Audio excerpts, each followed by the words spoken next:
talk about football. What is up, football likers? Welcome to episode 16 of the We Like Football podcast. I'm Hayden. That's Andy. We got a phenomenal championship Sunday that we're going to get to talking about in a little bit. We'll also talk about Tom Brady. We'll talk about Andy Reid. We'll talk about some wackadoo down in Tampa Bay that just is deciding to sue everybody, and a couple other things along the way as well. Buddy, how you doing tonight? Oh, I'm living the dream, pal. It's fitting that we're in episode 16, being that I do boast 16 and 3/4 inch pythons. If you're on YouTube here, you can check them out. Give you a 5-second pose for the benefit of those with flash photography. Moving on, Hayden likes to do some shout outs. I'll shout out once again my massive peaks. I want to shout out some folks in the homeland as well, starting as always with my beautiful mother, Linda, for preparing 2 exquisite dips for the conference championships. I got to partake in both a spinach artichoke and a jalapeno popper dip. Both were fantastic. I also have to shout out Pops, the old man, Leroy, mostly because he's salty about my mom getting all the love, and my brother, who apparently had a powwow with my dad to cry about the fact that they're both not getting the We Like Football clout thereafter show. So shouts to Leroy and Ricardo. Lastly, I want to shout out another Plymouth staple outside of the Watkins family, that being Happy Pizza, which fed me and John Borisuk. Shout out to John as well on Sunday. John! Happy's has been the only show in Plymouth for decades now, for good reason. They're not nearly as cheerful as the name implies, but the product is nothing if not consistent, as well as a contributing factor to my childhood obesity. So Happy's, Patty Hogan, if you're watching this, if you're looking for sponsors, holla at you boys.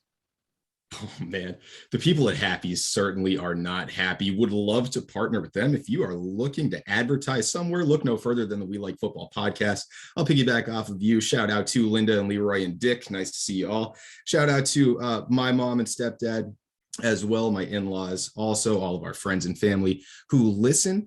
Also have to shout out to Justin Renfro. Buddy, I knew that sort of our ascent to stardom was sort of inevitable, right? Because we're so damn good at this thing. You knew that we were going to kind of take off. Justin Renfro has a blue check mark next to his Instagram name. The dude is legit. He is a Canadian Football League offensive lineman. He plays for the Edmonton Elks. Go Elks! Yeah, go Elks, buddy. He left a fire reaction to our previous video and liked it. Justin, shout out to you. If you did it on accident, just leave it there. We won't say anything, but we are glad to have you as a listener. I also have sort of a tie, not really to Justin Renfro, but to somebody that he interviewed. So as I was looking at his Instagram page, he interviewed a rookie running back, Walter Fletcher, while they were in the locker room. It caught my attention because Walter Fletcher grew up in Columbia, Maryland, and I teach in Columbia, Maryland. I coach football in Howard County, which is where Columbia, Maryland is located. So I had to look up this guy.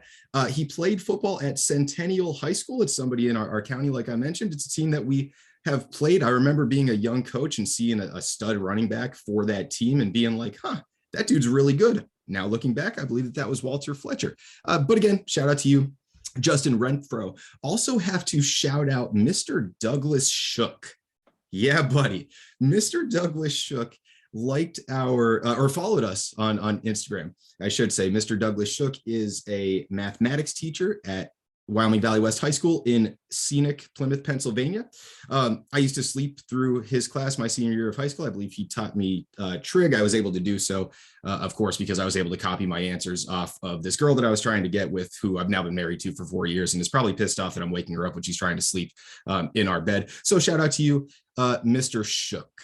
Yeah, shouts to Mr. Shook. Go Spartans. Shouts to Justin Renfro. Blue check marks like football. That's not small potatoes. Let's talk about that. We Like Football is verified. Good thing, too. Otherwise, we wouldn't be shooting this episode at 12:19 a.m. Eastern Standard Time on Tuesday, February 1st. Hayden, I know you wanted to tell the crowd about that, so why don't you tell them how you beefed up, buddy? Yeah, so we finished recording episode 16 of the We Like Football podcast about 5 hours ago. Immediately upon finishing it, when we went back to review the tape, Andy sounded great. Andy looked great, nothing out of the ordinary.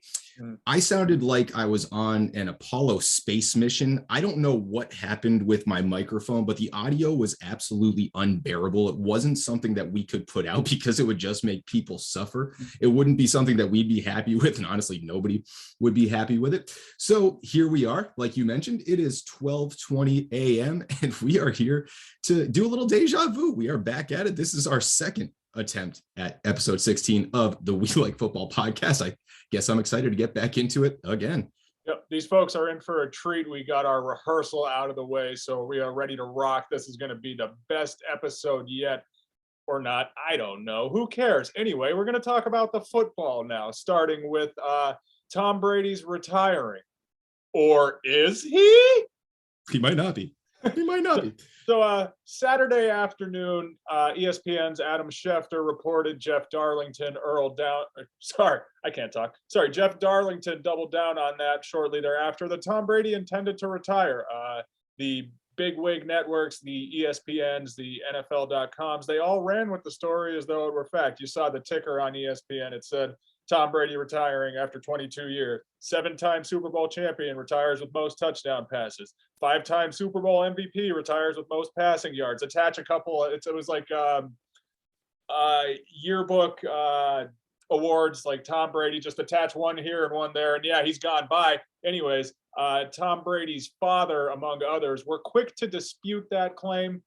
Brady's father, in fact, came out with a quote which said, "This story is total conjecture. Tommy," sidebar, love that dude calls him Tommy. You know for a fact that is the only man who has the presence, the ability, the authority to call him Tommy. It's like my mom calling me Andrew. Ain't nobody getting away with that except for Linda. Anyways, Tommy has not made a final decision one way or the other, and anybody else that says that he has is absolutely wrong. There hasn't been much news since to this point. I've seen basically the same thing. Nothing's been confirmed, even though, like I said, a lot of the networks ran with it as though it were fact. Brady himself, his camp, the Buccaneers, nobody in a position to legitimately say so has verified this. So for now, Tom Brady is still an active quarterback in the NFL. Do you say that'll be the case again in 2022, or is he hanging him up? So last week we spent quite a few seconds talking about Tom Brady and how if he's the competitor that we've grown to know, if he's who we think he is, there's not a chance that he goes out without a victory, right? He's either leaving on a stretcher or he's tossing another Lombardi trophy from boat to boat in another parade. I would really like if he came back and used this sort of as some sort of fuel to go back and try to win an 8th Super Bowl. His life's certainly already been a movie. I don't think that Tom Brady returns. I listened to the podcast that he was on where he ultimately said that he wanted to, spend more time with his family, that his wife and his kids deserved a dad and a husband. I mean, he's played 22 seasons in the NFL. He certainly put in his time. So if he does decide to step away, it's totally understandable. My first reaction from the, retiring and not retiring and sort of that whole kerfuffle was that Ian Rappaport's fingerprints seemed to be all over it. Like that dude looked at this and was like, okay, you're going to break the news to Adam Schefter. You're going to break the news to Jeff Darlington first. I see you. Okay. And then he hops on like a burner Gmail account and sends out like a to whom it may concern letter posing as Don Yee, like Tom Brady's agent, just to kind of, throw a wrench in the whole plan. You kind of going back to it, man. I don't think we see Tom Brady again. This is the exact opposite of what we said last week. It just seems like the time's up. Yeah, it's the opposite of what you said last week. I am gonna side with me again and say that, yeah, Tom Brady's coming back. This is not the end. If anything, this is merely going to add fuel to the fire. He wants to come back now, dunk on Adam Schefter, the reporters. They just threw another chip on his shoulder, an unnecessary one for the ultimate competitor. He's going to say, oh, you thought I was done? Maybe on Saturday at noon, Tom Brady was done. And then he saw this before he was ready to announce he's retired. Tom Brady's going to come back, dunk on Adam Schefter, and win yet another Lombardi trophy. You heard it here first. Tom Brady this season threw for 5,316 passing yards and 43 touchdowns. If I'm not mistaken, both those marks led the league. You could make an argument for going out on top, but Tom Brady, by his standards, did not go out on top. He's not here for stats. He has them all. He wants to win rings. He has those all too, but you know what? The fire just keeps burning, and I don't believe we've seen the last of him. I also think he deserves his swan song, his victory lap. And selfishly, I want him to come back and get that so that he is not Hall of Fame eligible the same year as one Big Ben Roethlisberger. Look, 2027 was going to be all about Ben's enshrinement. That class was for him. If Tom Brady retires, Ben is playing second fiddle to Brady by a mile. His Hall of Fame speech will get tapped in about 2 minutes. They'll say, all right, Ben, thanks for your time. We're going to shoo you off now. Tom, he played second fiddle to you his whole career. Just let him have his moment. Come back another year, win another one. Come on, everybody knows you want to. I'm sure that's factoring into his decision. Like I said, I hope you are right. Time will tell, and we'll kind of keep an ear out for it. But again, like we mentioned last week, please don't follow us for breaking news. We can't even get the audio right on the podcast. Don't follow us for breaking news. So, like I mentioned, there was a phenomenal day of football yesterday, or now 2 days ago, since where we are with time. Championship Sunday was just amazing. I'm going to put it as eloquently as you did last week to start this Cincinnati Bengals and Kansas City Chiefs game. Holy shit. Holy shit, to say the least. This was everything we expected and then some. Of course, the Cincinnati Bengals came out on top in Arrowhead, vanquishing the Chiefs 27-24 in overtime. 30 minutes through, that certainly wasn't the outcome we were expecting. This game, much like their Week 17 meeting, was kind of the tale of two halves, and it played out similarly. The Chiefs cruised early. They opened up a big lead, 21-3 at one point, on the back of 3 Patrick Mahomes touchdown passes. A few of those I thought were kind of really unnecessary reminders of his greatness. Don't get me wrong, nobody forgot, but still, there's something to be said that 5 years in now, we still watch this guy on a weekly basis and again say, holy shit, that sidearm throw to Tyreek Hill was on a rope.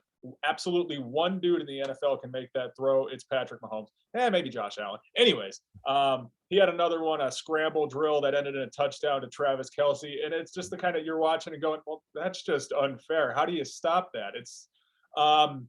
He's like, his mobility is like a young Ben Roethlisberger on steroids, right? Like with twice the elusiveness. His arm talent is once in a generation. Patrick Mahomes, at the halfway point, he was trending towards a perfect game, which is why it was so stunning that this turned on a dime. And I know we had talked about it prior to the audition we did, the rehearsal, when we talked about the changing of momentum right before the half. The Bengals got a touchdown on a screen pass to Samaje Perine to bring it to 21-10. But then the Chiefs answered right back, and they had a goal line possession where Eli Apple made a brilliant play, tackling Tyreek Hill inbounds, killing the clock, killing the half, keeping that lead to 21-10, and kind of turning all the momentum in Cincy's favor going into the second. I know you wanted to talk about that play in particular. Yeah, I've been chomping at the bit to do so all day. It's actually the play that's drawn behind me on this whiteboard. So if you're watching it on YouTube, you can kind of check that out. I am such a fucking football nerd, dude. It is what it is. I come by it honestly. So during the game, kind of just to paint the picture, right? The Chiefs had 5 seconds left. There was no timeouts. They were on the 2-yard line. This was the last play before half. The Chiefs were getting the ball back after halftime. So if they were to go ahead and score here, it would have almost been a dagger. It would have almost been insurmountable for the Bengals to end up coming back from, because like we've said over and over and over again, momentum is so important, right?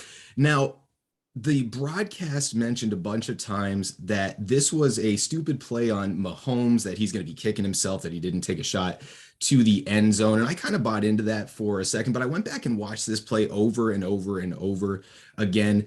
And what I kind of came away with was the Chiefs actually had a plan here. It was just better execution by the Cincinnati Bengals. So Again, mentioned that they're on the 2-yard line. They started the play by putting Tyreek Hill in jet motion coming from like a condensed bunch formation. Now, the reason that you run that motion in that spot is because you're expecting man coverage. There's not a whole lot of field to cover behind the defense, right? Anytime you get down there near the goal line, you were expecting man to man. So when Tyreek Hill takes off, Eli Apple, who was over the top of him, has to go with him all the way across the formation. Right. So that means that you are putting Tyreek Hill in a foot race with Eli Apple with a head start. Right. Pretty solid odds on that bet. If I'm the Kansas City Chiefs, I don't hate that idea. So also on the other side of the formation, there was one receiver on the left side. It was Demarcus Robinson. He ran what's called a whip route. He kind of stems to the outside. He breaks a little bit inside and then whips back out to the outside. That goodness, it's late at night. That what the hell am I trying to say? The route, good Lord. The route. Jesus, that route is meant to interfere with Eli Apple as he's trying to come across the formation and keep up with Tyreek Hill. However, he gets stopped at the line of scrimmage. He gets held up a little bit. I believe it was Chidobe Awuzie. A lot of fun to say that name, Chidobe Awuzie. So by getting held up on the line of scrimmage, he doesn't end up getting enough depth to get in the way of Eli Apple, right? So that kind of factored into the play as well. And then Patrick Mahomes sort of double clutches the football, throws it behind Tyreek Hill, so slows him down a step. But even so, you're putting Tyreek Hill one-on-one in the open field with, I mean, Eli Apple's a very, very good cornerback, but you're putting him one-on-one, right? And he only needs to gain 2 yards. Again, that's a bet that you're willing to take if you're the Kansas City Chiefs. So I'm not defending the play call because, again, like the broadcast mentioned, you do need to take a shot into the end zone, but there was definitely a reason behind it. I get why the Chiefs tried to run that play. Also, flowers to Eli Apple. He ran around the defense. He went the long way and still was able to catch up with Tyreek Hill and just make a crucial touchdown saving tackle. So shout out to that guy. He is super, super easy to hate, but you got to give him credit here. Yeah, he took a lot of heat this year. So a lot of it he brought on himself. He chirped some fan bases that he formerly called home in New Orleans and the New York Giants on Twitter. He said they were two of the worst fan bases in the NFL. He got a lot of pushback for that. You sent me a cut up of him getting burnt several times over, which was a lot of fun. Eli Apple is he's not quite in the bust tier, but he has put some bad things on tape, so he kind of gets a bum rap. So that was a huge play for him to make and kind of turn the tide for his team.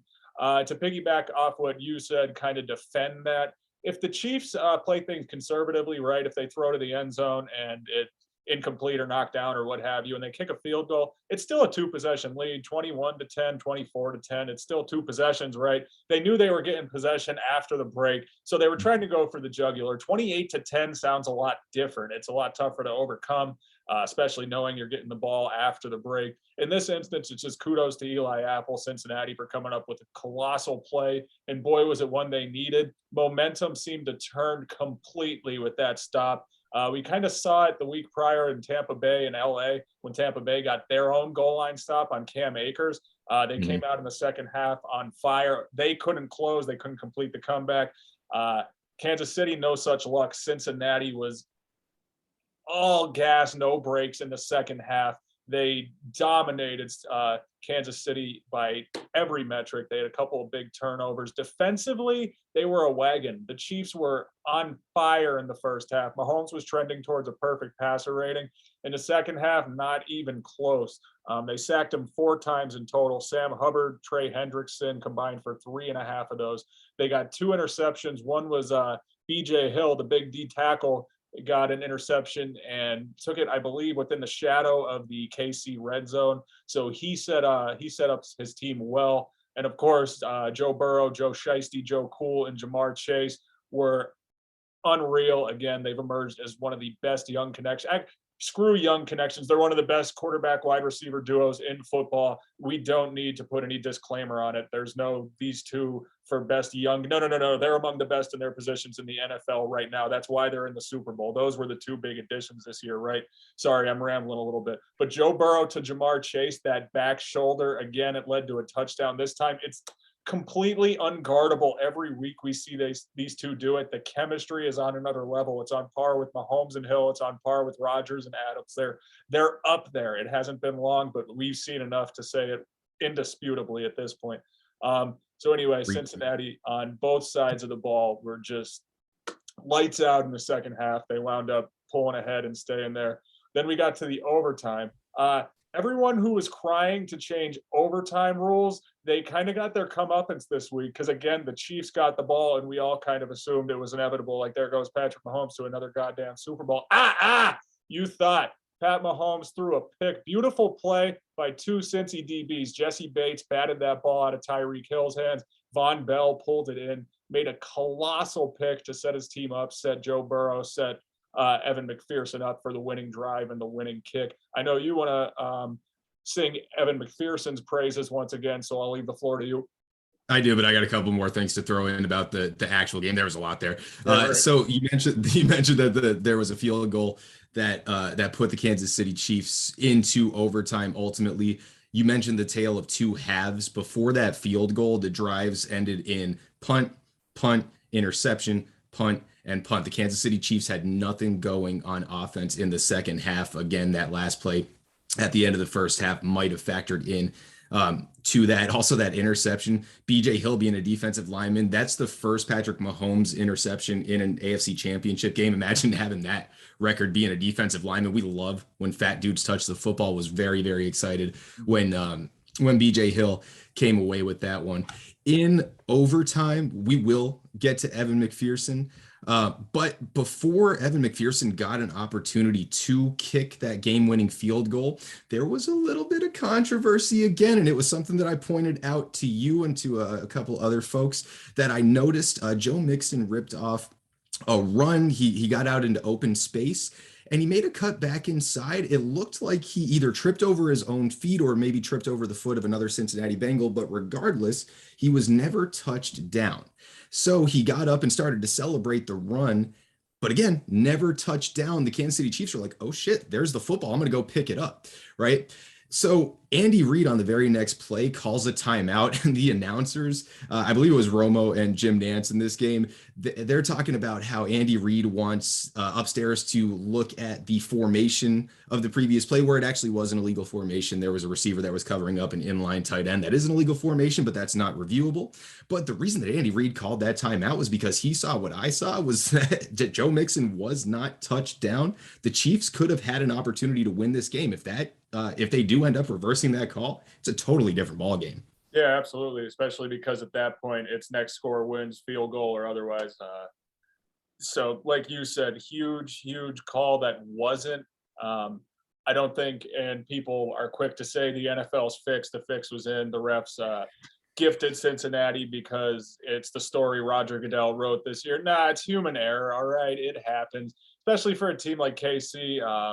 They've kind of earned that winner's privilege. They get those breaks more often than not now. That's merely a call that they missed. And I don't know how they fix that, what rules they implement as far as reviewing plays, or it is what it is at this point. It is interesting, certainly. And it is something that privileged KC fans will harp on and say we should have been in our, third straight or third out of four, right? But tough darts, you aren't.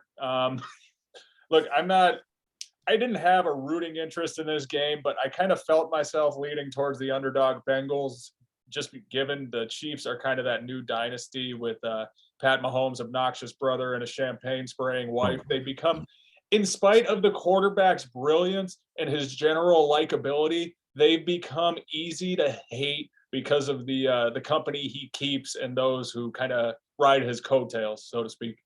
Dude, his brother is a freaking that dude is so freaking annoying. So is the wife. You mentioned it's easy to hate them. It's easy to hate Eli Apple. You talked about the cut up that I sent you with Eli Apple just going out and getting burned a bunch of times. That was with that Super Gremlin song, which is just absolutely horrendous. Just a terrible song. But somebody who's not easy to hate, who's very easy to love, is Evan Shooter McPherson. We sang his praises last week. Thus far in the playoffs, every game, and there's been 3 of them, he's gone 4 for 4 with field goals. He had another game winner yesterday, Sunday, whatever the hell day it is.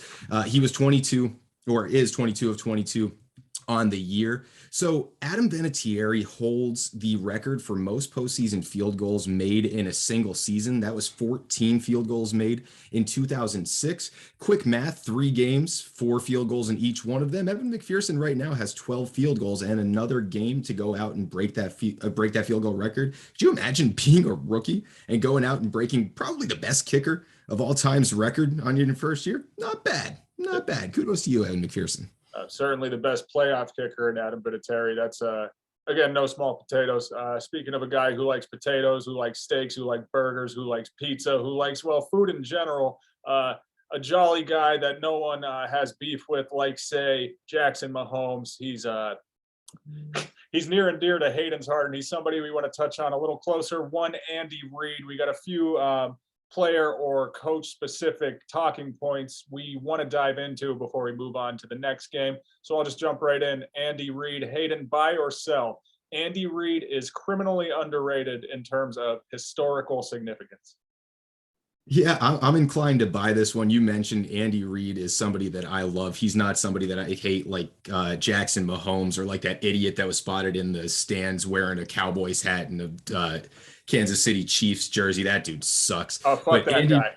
Absolutely. I mean, what are you doing? Dude, what are you doing? How do you go out there? Like, I'm sure that dude was like checking his phone to look at updates about like Notre Dame and the Yankees and CrossFit. Get the hell out of here, guy. Everybody gets, you don't get 2 teams. Everybody gets 1. Those are the rules. Everybody gets 1.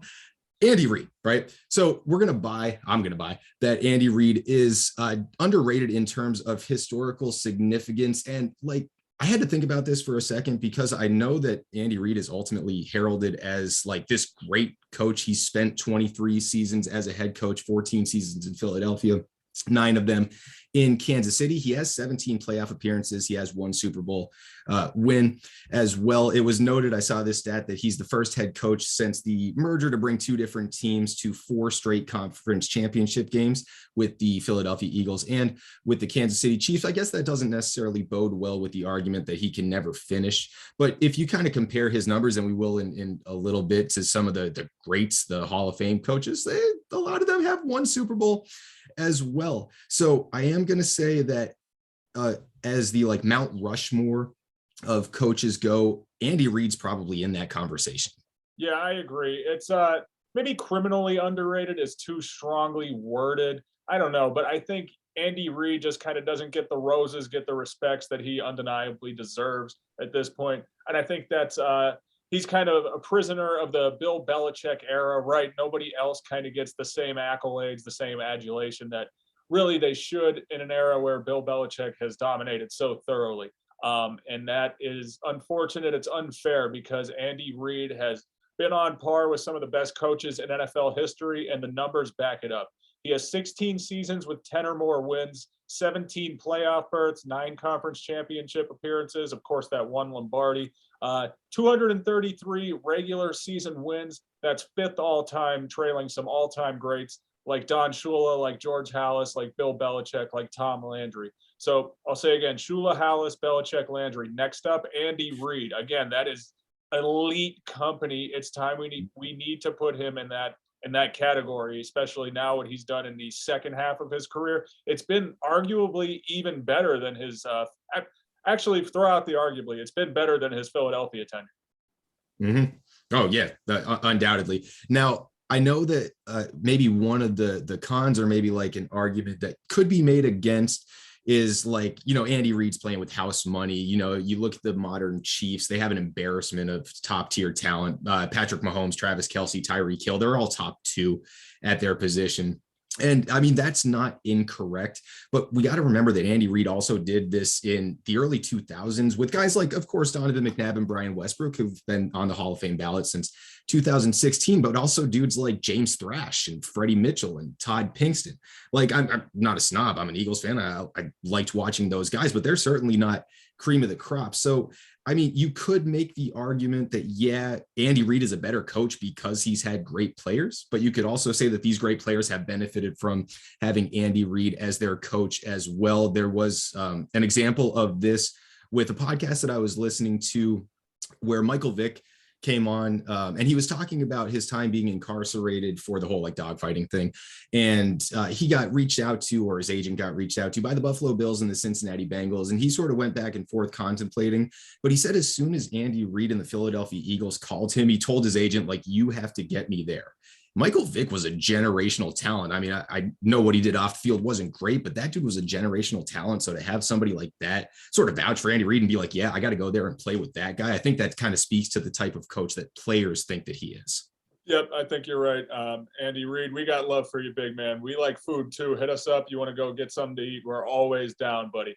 Now we're going to pivot. We talked about. I'm sorry, man. Do you think that you could keep up with Andy Reid in like a food eating contest, or would that dude eat you under the table? If I'm to have any hope, I think we're going to have to, not eat for a while, maybe go in a sauna or sweat somehow, really work up an appetite. And again, that's no disrespect. Andy Reid would be the first to acknowledge that he's a hungry cat. I respect that about him. I think even though I couldn't eat maybe on par with him, he would respect my capabilities. At least I like to think so. From one Andy to another. That dude would freaking boat race me, dude. Nothing gets your appetite going like thinking about Andy Reid in a sauna. Goodness. So moving on from the coaches to the players, one of the most notable players in this game, somebody that we kind of gushed over, and I guess we will continue to do because he's going to the freaking Super Bowl next year, not even next week. It's 2 weeks from now. Good Lord, we got to get out of here. Joe Burrow, where does he stack up against quarterbacks right now? The first one was better than this, guys. The first one was better than this. Where does Joe Burrow stack up? We pick up steam in the second half. Stay tuned. I'm Andy from the future, I assure you. Anyways, where does Joe Burrow stack up among NFL quarterbacks right now? Well, let's look at some numbers. Let's give some statistical backing here because we operate on facts, not conjecture. Joe Burrow in his second season finished 6th in passing yards, 4,611, 8th in passing touchdowns with 34, second in passer rating with 108.3. That only trailed Aaron Rodgers. That's among qualified passers, not guys who went 1 for 1. I did my best to discredit them. The NFL stat keeping isn't great in that regard, but I think he's second. I trust me. Anyways, so those numbers obviously put him in a heady tier in 2021. And obviously his postseason success is a testament to his standing as well. Now, where does he stack up amongst the NFL's quarterbacking elite? Well, combining prolonged productivity with statistical excellence, it seems fair to say that he's still behind, and tell me if you disagree with any, Patrick Mahomes, Josh Allen, Aaron Rodgers, Russell Wilson. Is that fair? Yes, I think recency bias is going to play a factor here. I think the Russell Wilson one is a little bit closer than it might be comfortable to admit. We've come to know and respect and like Russell Wilson and what he's done. He's been nothing but productive for a long time. But I mean, Joe Burrow has looked every bit of awesome this year. So, I mean, I don't know that I would give that take explicitly, but I think that one could be made an argument. I would agree with Patrick Mahomes, Josh Allen, Aaron Rodgers. I'm comfortable with keeping Russell Wilson there. Okay, so that's 4, right? So now if he's ahead of everybody else, he's top 5. So the next crew, the next group of elite or fringe elite level quarterbacks are guys that I'm not so sure we can confidently say Joe Burrow is not better than, which is a group that includes the following. Matt Stafford, I'm going to tend to favor him. He's got longevity. Lamar Jackson also deserves consideration. He's got an MVP. Dak Prescott, who's been a lot more prolific for several years now than he gets credit for, as well as Kyler Murray and Justin Herbert. 2 young, exciting passers. I think Joe Burrow is at least in the same tier as at this point.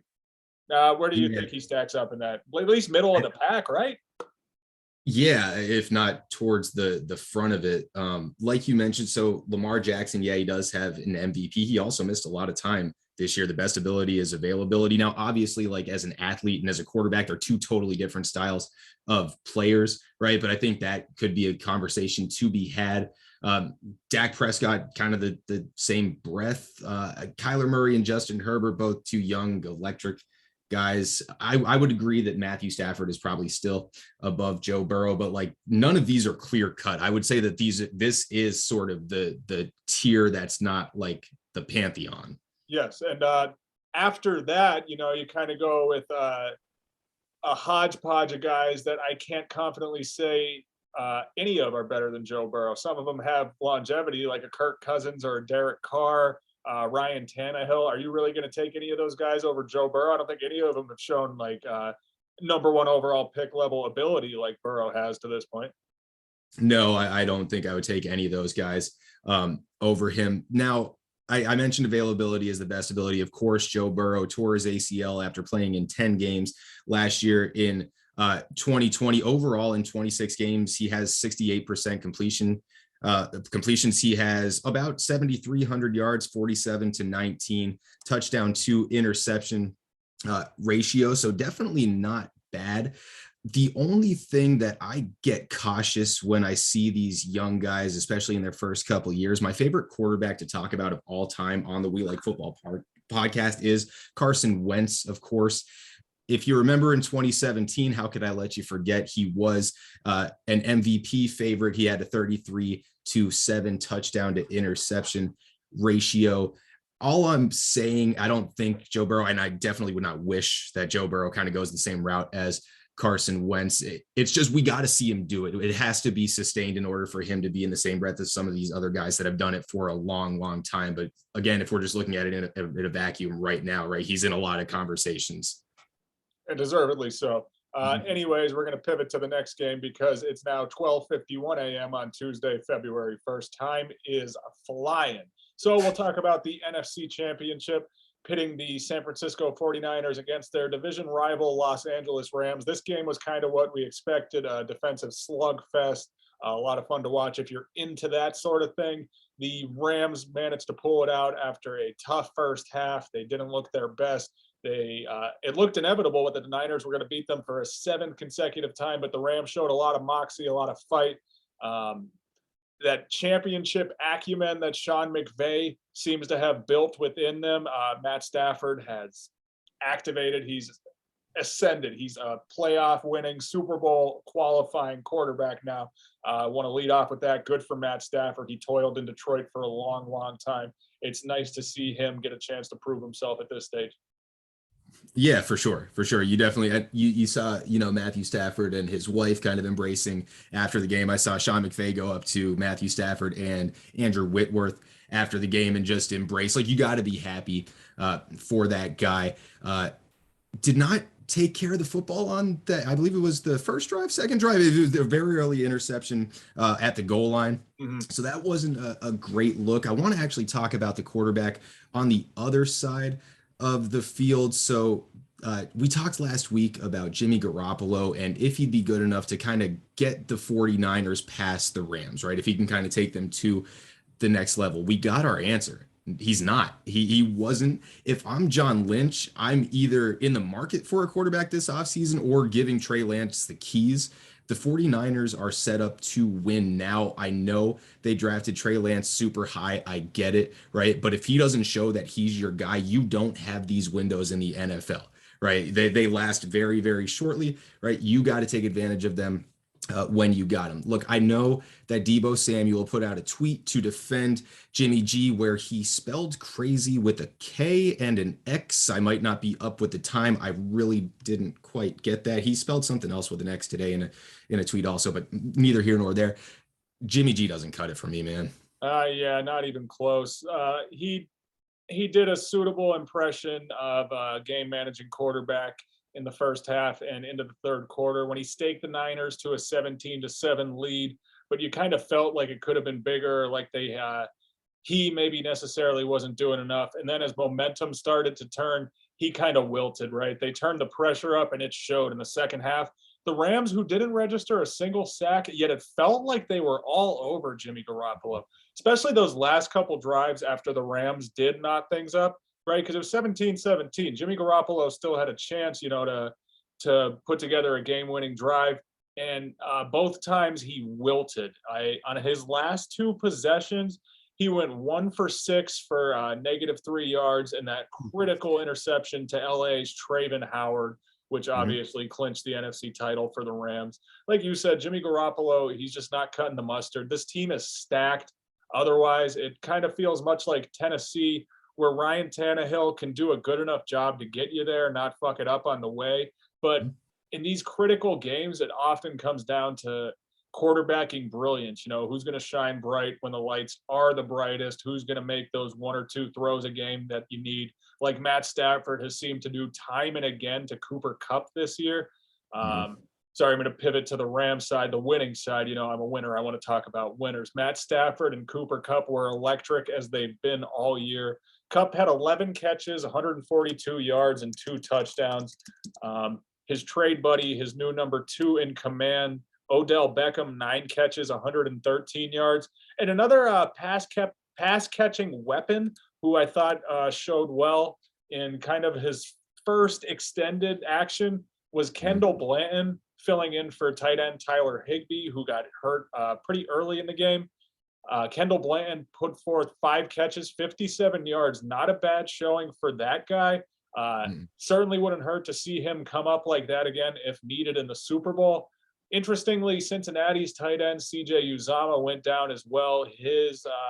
I'm not sure on the injury, but he was carted off. It certainly doesn't look like anything he'll be back for in 2 weeks. See, I know when the Super Bowl is. I'm sorry about it. Yes, yeah, way to go, man. Well done. Yeah, I was actually following up with those today. Both seem to not be ACLs. Okay. I think they were both MCLs. They're both questionable for the Super Bowl, that being Tyler Higbee and CJ Uzomah. That would be huge for both offenses. Both offenses use those tight ends. Like you mentioned, Kendall Blanton did have himself a nice day. Those 5 receptions were on 5 targets. So, certainly was efficient.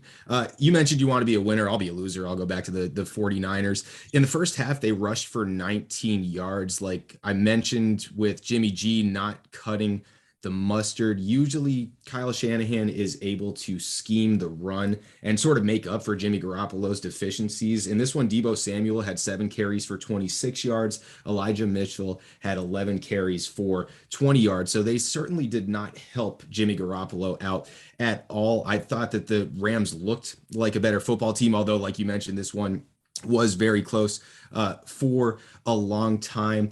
Also, kind of going back to the scheme, there was not a lot of offensive fireworks in this one. If you like this type of old school defensive football, good for you. It's just not who I am. I like fireworks. I like the score for score types of games. So with these, I kind of look at scheme, and I'm not going to football nerd out like I did with this one. I only have one play drawn on the whiteboard, but just something to take away is Sean McVay's offense is so hard to play defensively. Just the way he uses shifts and motions. There was one single play that before the snap, I noticed that the Rams got into 4 different formations and there was a motion.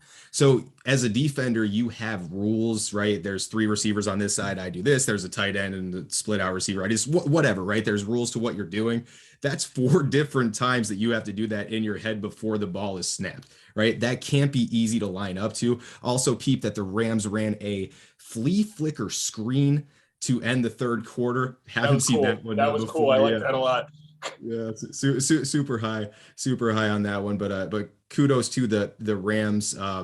Last thing, or maybe the last thing, I don't know, another thing that I noticed in this one, and we noticed in the first rendition of this episode, was Jalen Ramsey will talk shit to literally anyone, chirping with Robbie Gould as he's walking off to go to the locker room after or at halftime. It's a kicker, dude. Leave Robbie Gould alone. Yeah, Jalen Ramsey is certainly known for his big mouth, but I mean, come on, man. It's the NFC Championship, right? Like, when Richard Sherman had beef, he went for Michael Crabtree. Pick somebody who's on your level. Go for Deebo Samuel. Go for handsome Jimmy Garoppolo. Go for Juszczyk. Go for Kittle. Go for Trent Williams. Go for Alex Mack. Go for somebody that, doesn't play special teams. The kicker, and shouts to Robbie Gould. The game didn't turn out the way he wanted, but he was flapping his gums right back at Jalen Ramsey, and I love to see that. That's my goddamn Penn State kicker. We are. Good fight, Robbie.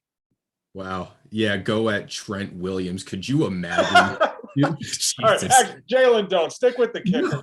Oh my God, that dude should walk off the bus first at every single away games. He is a terrifying, humongous human being. I would never say anything to Trent Williams that was even a little bit unsavory. No, thank you, no, sir.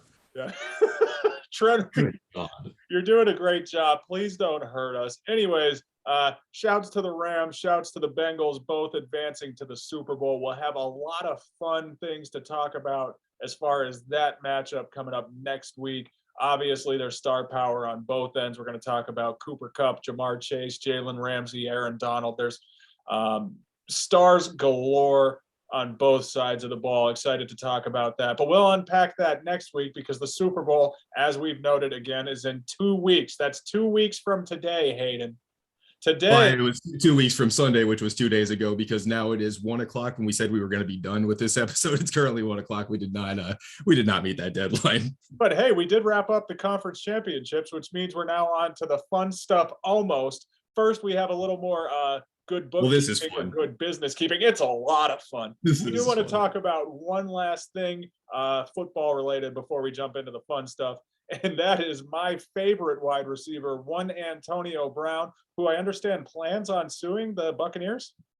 He is going to sue the Buccaneers. He's pursuing a civil suit for defamation of character, and as you mentioned here, wrongful termination.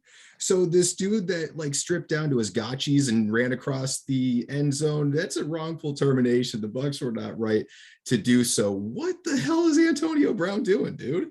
Like you said, he and his attorney are trying to spin it as a defamation of character or a wrongful termination suit, because the Buccaneers characterized his memorable exit, where he, of course, went tits out and did jumping jacks to the crowd at MetLife Stadium, as a mental health episode.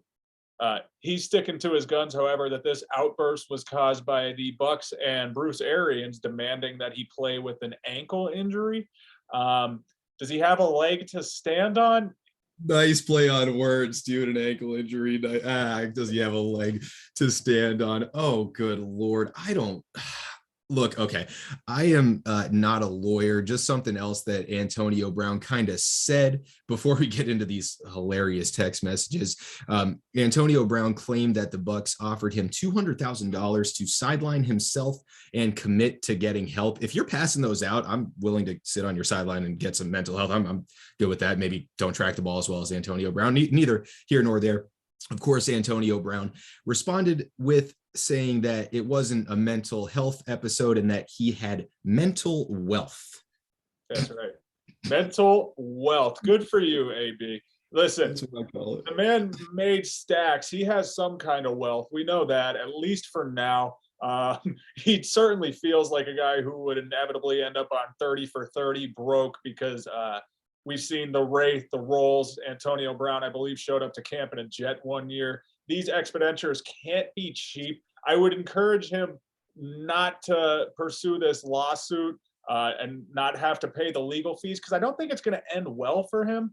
The strongest proof we've seen to this point was a text that Antonio Brown himself leaked. I kind of transcribed. It is literally the longest run-on sentence you'll ever see. There is no punctuation. Antonio Brown is not nearly as good at spelling as he is at route running.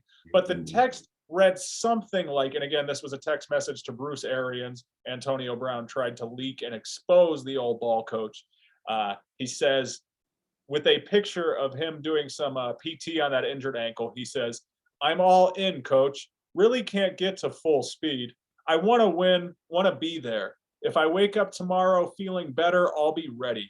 Kind of rolled it outside on the 2-point play. I want what's best for the team. Let me know when you're free. I'll call you." To which Bruce Arians replied, "Come see me in the morning. We'll talk it out. Definitely want you with us in case you're ready." AB, if that's your strongest argument, just save your money, bud. Keep putting out fire rap tracks. This is not going to end well. Dude, what they failed to show in the text thread was the previous message that was like, "Hey, Antonio, it's BA. I've been trying to contact you for some time about your vehicle's extended warranty. There's not a single human being on the planet that believes that this is actually true.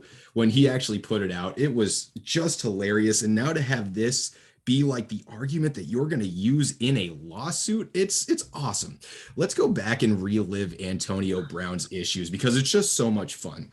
Right. This dude, I mean, lest we forget, this dude had almost like a Hall of Fame type of trajectory. Like this dude was the most legit. He was one of those like top 3 guys at his peak. In 2018, he got benched in Pittsburgh. Then, of course, everything kind of went from there. So in 2019, he was traded to the then Oakland Raiders for a 3rd and a 5th round pick. Then in Oakland, he entered a cryotherapy machine with no shoes on and got his feet what he called circumcised. I don't think that's the appropriate use of the word. He fought with the NFL for a month over helmet issues. He had a helmet that was no longer being certified by the NFL. It was a huge deal. He thought that it was safety and comfort. I don't know. The dude, again, a wackadoo, was fined $54,000 for skipping workouts. And of course, he then posted about it on his Instagram story and added at the Raiders, whatever, I don't know. He was then released by the Raiders and signed by the Patriots. This was 2019.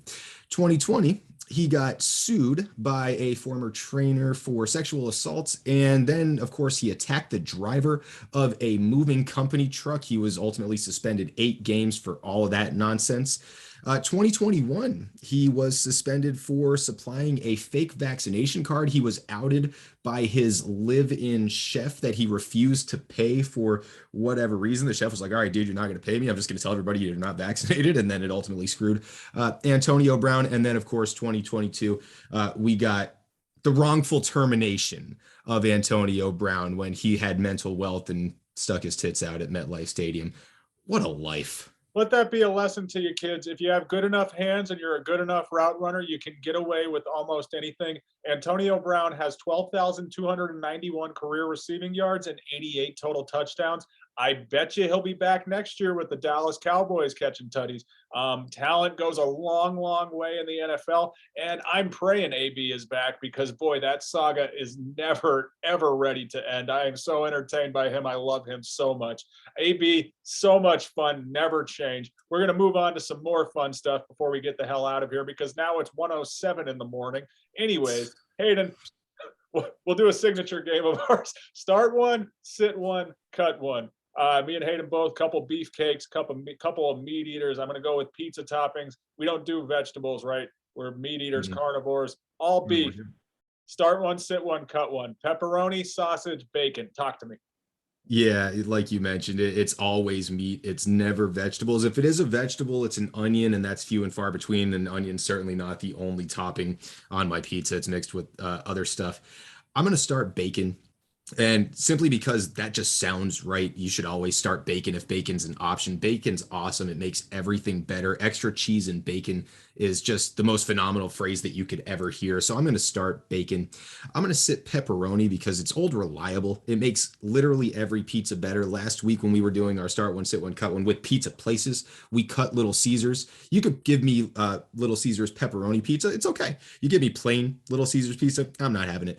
I'm going to cut sausage. I think that it's the weakest of the 3, although I did get Grotto pizza yesterday. I got sausage on half of it, but if I'm going to have to pick between these 3, sausage is going to be my odd man out. See, we differ completely here. Once again, my cut, this will surprise you, is bacon. I know that's unpopular amongst the masses. Don't act surprised. We did this once already. You knew. Oh, that's right. I'm trying to act. Sorry. No, that was good. That was great.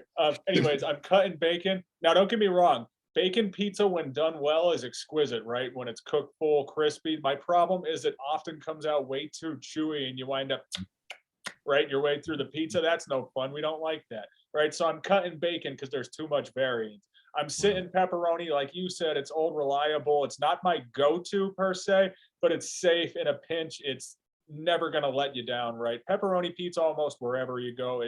It tastes about the same. That's what we like about it. We like familiarity. So pepperoni pizza always got a spot on my team. But the starter is sausage. I love sausage. Like you said once, we're going to cut that up, put it on a T-shirt, just me flexing, saying I love sausage. But goddamn, you love sausage. It's hearty. It's savory. You said Grotto pizza. Their sausage pizza always slaps. That's one of my go-tos. really though, I just find myself favoring sausage when I'm ordering a pizza. I find myself favoring sausage in life. This is how God made me. Don't you judge me. Oh, Andy getting slapped by the sausage. What fun. What fun. We love this. Okay. Moving on to the next fun activity that we have here. It's still start one, sit one, cut one. We have some movies that were around between like 2006 and 2010, I believe is like the timeline or the era that we picked. So we have I Love You Man with Paul Rudd and Jason Segel. We have Pineapple Express as well, and Superbad also. So we got those three. Start one, sit one, cut one. What do you got? Again, this is tough. I guess that's the whole point of the exercise. Mhm. But I'm gonna cut. I like going in reverse order here. Waiting for my start to be the big reveal. So I'm gonna Oh, cut super bad. Not I love Superbad, right? I'll go to any of these movies in a pinch, but Superbad is again just the one I find myself turning to the least. That's not any disrespect to McLovin or to Fat Jonah Hill, right? This movie's plenty quotable. Uh, I love the scene where the one character just draws big, veiny, triumphant dicks. More so for the verbiage, right? Just the way he describes that big, veiny, triumphant bastard. I hate that that stuck with me, but it did. So I getting real homoerotic here at the end. Thanks for tuning in, everybody. It's late. oh God. Superbad's my cut. I got to start and a sit left. I'm going to sit I Love You Man. Again, that's a reliable bench player in a pinch. I got a jerk off station for crying out loud, Pete. I love Paul Rudd's hilariously awkward inability to speak throughout the movie, right? Mhm. His catchphrases are just complete and utter gibberish. His nickname for Peter is Jobin, right? Yep. Yep. At one point, he says "latest on the men, Jay." That's not words. It's a lot of fun. I love you, man. It's just, it's not my one. It's not my starter. Pineapple Express is a bedtime story to me. You talk about in a pinch. For me, it's always Pineapple Express. Right. I thought hurricane season was over. Fucking Pineapple Express. Are you kidding me? All day long, right? It's the perfect stoner comedy. It's got a seat at the table for me all day long. Pineapple Express is my start. Wow. Yeah. Still surprised, even though again we've done this exercise before.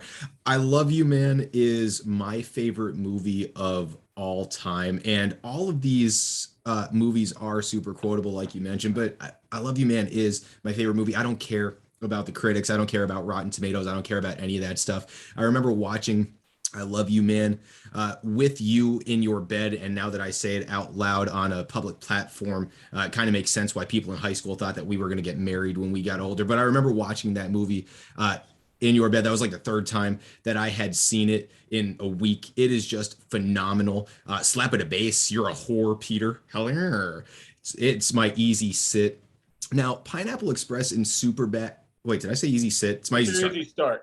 It's my easy start. It Slap it up, yes, man. I'm in a big time.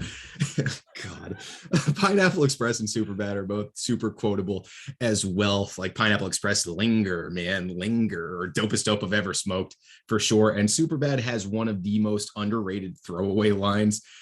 So when, like you said, Fat Jonah Hill is in a cafeteria talking to Matt Sarah, he's like, "What? So I got to sit here and eat dessert alone, like I'm fucking Steven Glansberg?" And then the camera just pans over to this poor schlep of a kid who's eating a like fruit cup alone at a table in a cafeteria. It's hilarious. I'm gonna go a little bit Bill Belichick here. I'm going rogue.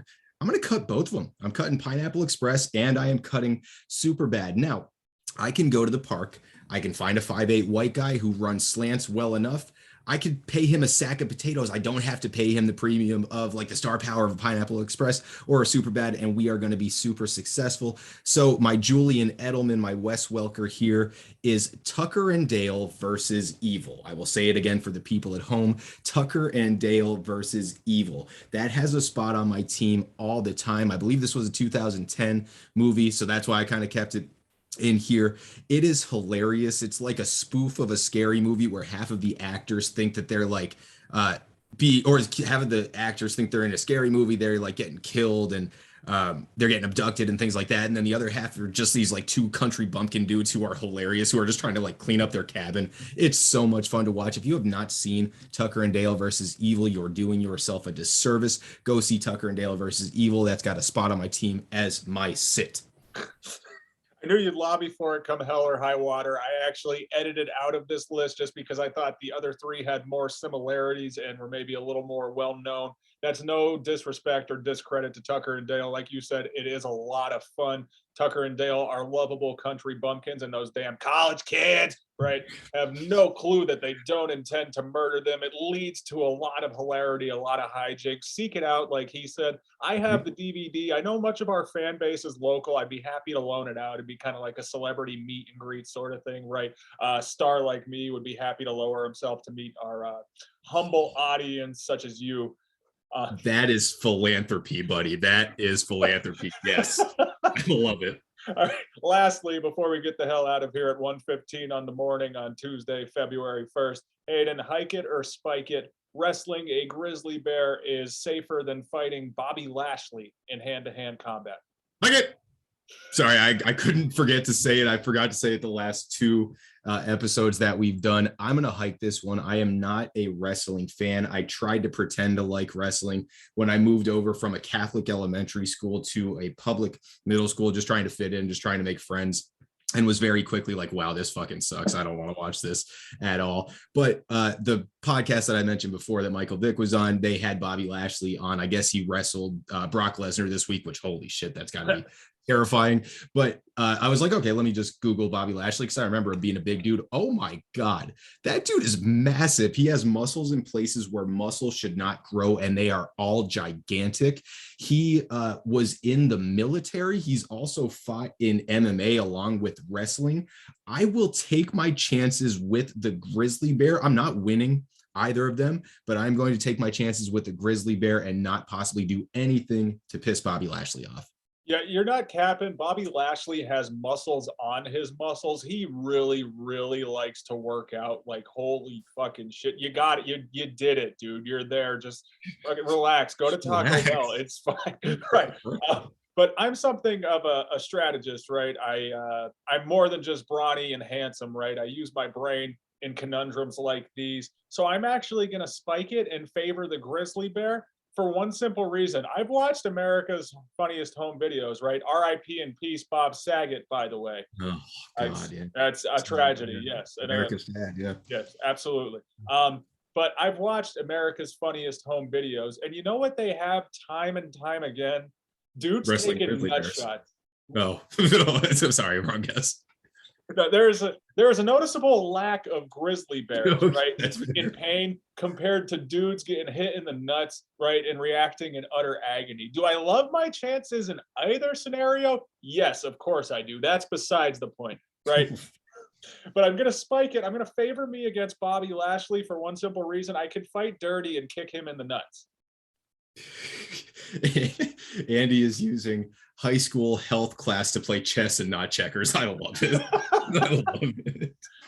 God, can we get out of here, please? For crying out loud. Anyone who tuned in with us on our weird sleepover, thanks so much for coming on the ride. Until next time, we like football. We like football.